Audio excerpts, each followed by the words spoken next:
In my 5 years of freelancing, I pretty much have almost never had any clients not pay me, and that's in part because of how I do my payments. So on freelancer message boards, I'm always seeing freelancers trying to figure out, oh my God, my client didn't pay me, I delivered everything, I don't have enough money to bring them to court or try to make them pay, like it just wouldn't make sense, like what do I do?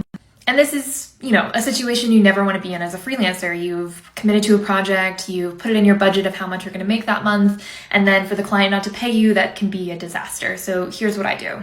For hourly projects, always ask for 50% upfront. If it's a really big project, you could ask for a third upfront, a third in the middle of the project, and a third upon final rewrites. But I find it's just simpler to do 50% upfront and 50% upon completion. When I did memoirs, that didn't make sense because the memoirs were like $30,000 to $50,000. So if it was a fixed rate memoir, I did monthly payments of about $6,000 per month.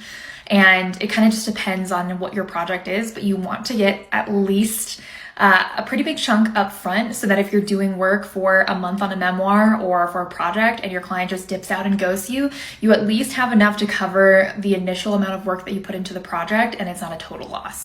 Hourly can be a little bit more tricky, but I usually like to get a deposit up front upon commencement.